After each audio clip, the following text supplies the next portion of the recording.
All right, welcome back to the Nightly Sports Call. I'm Rich Walsh, solo tonight, so give me a call, 412-575-2600. We're talking about the Steelers' remaining schedule and the quarterbacks they have to face, which not too pretty for the other teams. It's a good-looking schedule for the Steelers. It's a very favorable schedule for the Steelers when you're looking at the quarterbacks. And if they do any worse than 6-2, it's I would call it a disappointment for the second half of the season. Let's go out to the phone lines, and let's go out to Jerry in Hempfield. How you doing, Jerry? Hey, Rich, yeah, what you're saying is true. The Steelers got a good schedule coming because a lot of injuries on the other teams. Okay? Yeah. And they'll probably make the playoffs. But what I'm going to say is 6-2, a couple of those games, they won because of their field goal kicker. They're not scoring too many points. So when they get to the playoffs, they get to meet the teams that are healthy and everything. I don't think the field goals are going to do enough. They have to score more points. You agree with that? Oh, no question they got to score more points, Jerry. And that's one of the things we talked about earlier on the 6 o'clock news. And we had Todd Haley. We're going to touch on that a little bit tonight and hear from Todd Haley coming up on KDKA-TV News at 11 o'clock. And Todd Haley said that they have to find ways to generate more offense, especially in the red zone. And when you ask any one of these players, and I've talked to a couple over the last few weeks when I was in the locker room, and Le'Veon Bell told me they got to make more plays. That's plain and simple, and it makes sense. Guys have to make plays. You look at Ben Roethlisberger overthrows Darius Hayward-Bay. Antonio Brown pushes off. What about Eli Rogers drops a pass? You look at 3 plays like that, and that falls onto the players, not so much the coaches. The players got to make the plays. Maybe you can question a few games ago when the Steelers ran out of time before the half and, why'd they run the ball, and Ben Roethlisberger questioned that. You can question some of the calls along the ways, but guys got to make plays.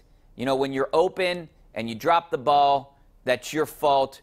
Players have to make the plays. They have to execute the plays, and they haven't done that. This is an offense that thought they could score 30-plus points a game. Right now, they're averaging 20 points a game, way below expectations. They had a high expectations for that offense. Right now, if it wasn't for how well this defense is playing, who knows where this team would be? Maybe a 4-4 team, maybe a 5-3 team. They're 6-2. They could be 8-0. Vince Williams told me they should be undefeated. This is a team that lost to Chicago.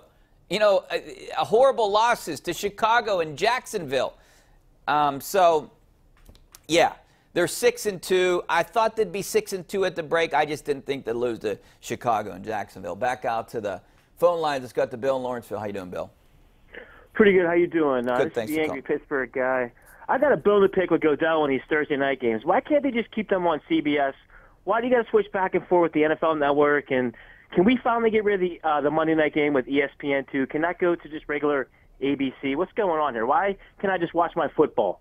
Yeah, you know what? That's a money thing, and these networks kind of control that when they put so much money forward, like CBS owns the rights to the AFC for a long time. Fox has a huge contract with the NFC, and then ESPN or ABC, they want the games on ESPN, so it gets more exposure. NBC is a Sunday night game, and there's a deal with the first half of the games are on CBS, but then for some reason they switch to the NFL Network. I don't understand how that works.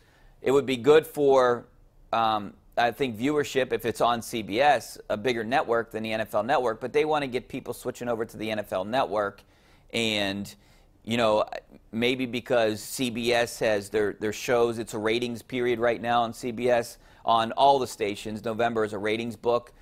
They call it sweeps, and sometimes maybe that's why football isn't on one of the main channels then, because they're trying to hype up their primetime programming. That could be it. That could be a CBS decision, but I think it's a combination of CBS, NFL. I remember last year that they switched to the NBC. I think CBS had the first half of the season, then NBC had the second half of the season on Thursday. To be honest with you, I was watching the game on the NFL Network, so I don't even know if it's on NBC tonight, but I know that last week was the last week for those games to be broadcast on KDK. Yeah, I loved when Monday Night Football was on ABC. That was great. ESPN, I still get ESPN, so it doesn't really matter to me. it would be the same broadcast team from ESPN to ABC. Sunday Night Football's been on NBC for a few years now, and that was before on ESPN. So I don't expect much changes here for the next few years. I think all these networks are locked into those.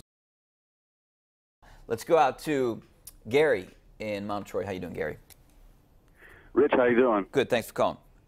Yeah, before you were talking about the quality of the quarterbacks, the Steelers had a faith for the upcoming schedule, that they're close out the year. Yeah. I like to follow up in that vein, but only switch the thing around and defer to your knowledge here of who it is out there that could be draftable as a quarterback for the Steelers if indeed if they decide to go that route. And do you think they should? Is there someone out there good enough you think that they should trade up for? And if so, who might that be? Well, if you're looking at a first-round talent kind of guy, they're not going to get the big quarterbacks from UCLA or Sam Darnold. They'd have to trade for it. But yeah, is there anyone out there they don't have anything that they can't really trade up for any one of these guys. And I know from what I read, I haven't really been too in depth on looking at the draft and possible quarterbacks, but from what I'm hearing, when you listen to all these people, that it's a good heavy quarterback draft. So I think that's one of the reasons why the Patriots felt comfortable dealing Jimmy Garoppolo away. I think in order for the Steelers to draft a future quarterback, they need to have a losing season. They need to be in the top 15, how they got Ben Roethlisberger. And unfortunately, that's not going to happen until they probably lose Ben Roethlisberger if he retires. I don't think it's panic mode yet for the Steelers. I still believe Ben will play 2 more years. Yeah, he's had an up-and-down season this year, but I think Ben Roethlisberger, inside, he's not going to walk away from football after this season. He might talk about it, but he's going to come back and play next season and the season after. I mean, he'd be giving up a lot of money, too, if he walked away right now.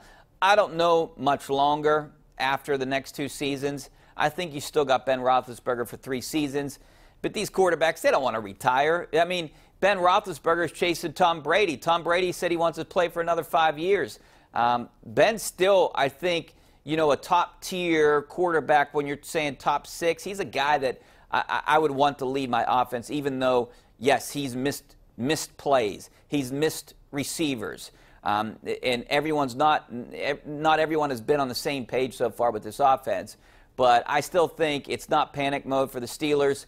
But, yeah, they're going to have to look for a quarterback. Maybe it's if they can find a guy in the second round. I don't know who projects as a second-round guy right now, but I know the top 2 quarterbacks don't, and I don't think they have a chance at either one of those guys. But I appreciate the call. Let's go out to Mike in Altoona. What's up, Mike?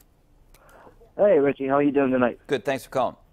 Hey, I got two for you. Go ahead. What chances, if Roethlisberger does retire, that we go after Kirk Cousins?